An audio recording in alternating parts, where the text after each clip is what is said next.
부정맥기가 있고 최근 공황장애 증상이 완전히 나아져서 약도 정말 가끔씩만 복용하고 있는 20대 남자분인데요. 체중은 많은 편이고요.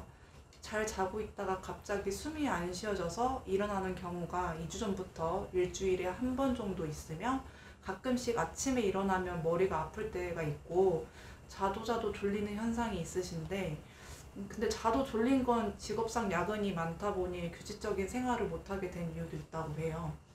같이 생활하는 친구한테 코 많이 고냐고 물어봤더니 정말 가끔씩 한 번 골고 본다고 해도 심한 정도는 아니라고 했지만 아무래도 결정적으로 수면무호흡증인가 하고 생각된 원인이 자다가 숨막힘 현상이 있어서 걱정하시는 것 같아요.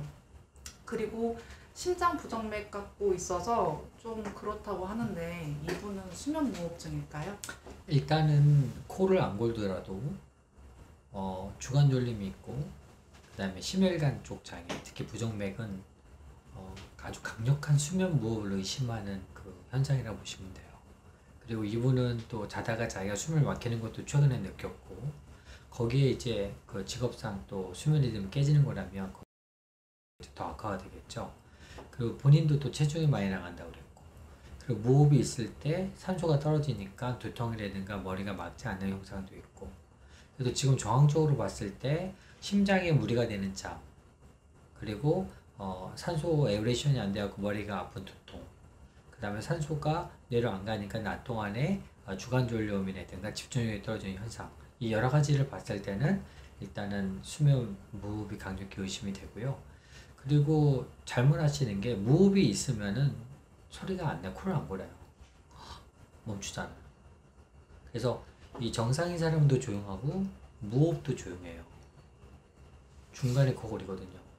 그래서 무호흡이 갈수록 오히려 조용하니까 더 헷갈립니다. 정상인지 이거 전문가가 봐도 이게 쉬어서 조용한 건지 안 쉬어서 조용한 건지 헷갈려요. 근데 이런 정황적으로 봤을 때는 20살에 나이가 졸렸고 부정맥이 있고 특히 공황장애도 아까 지금 많이 좋아졌다고 그랬잖아요. 지금 무호흡지수가 11대 나오는 현상이 자다가 깨는 횟수가 일주일에 2번 된다. 그 다음에 참을 수 없는 주간 졸림이 있고 그 다음에 인지기능 기억력이 자꾸 떨어진다. 그 다음에 공황장애나 불안장애가 계속 재발됩니다. 이거 맞잖아요. 그렇기 때문에 일단 무호흡 의심을 해야 될 것 같습니다. 이분은 체중이 마른 편이라고 하는데 체중 아까 그 비대한 게 아니었어요. 제가 잘못 들었군요. 그럼 그거야 뭐 중요한 건 아니고 말라도 상관이 없어요. 말라도 무호흡을 그럼요. 예, 그거는 이제 유전적인 것도 있고 체중에 의한 무호흡은 이제 되게 비만하니까 폐가 펴지지 못하고 그다음에 그 산소 공급이 안 되는 그런 타입이고 많은 사람도 이제 얼굴 기도 모양이나 혀의 위치나 그다음에 유전적인 타입도 많기 때문에 지금 뭐 체중을 신경 쓰지 않더라도 강력히 무호흡이 의심이 됩니다. 그래서 병원을 그 정도 의심이 되면 체크 문항이 무호흡이 의심되는 문항이 많기 때문에 아마 검사도 국가보험 테두리 안에 받을 수 있을 거라 생각이 들고요. 그래서 편안히 검사 받으시면 일단은 진짜 무호흡이 있는지 없는지 있으면 부위가 뭔지 원인이 확인하고 치료 받으시면 숙면할 수 있다고 생각됩니다. 지금까지 신경과 전문의 한진규였습니다. 감사합니다.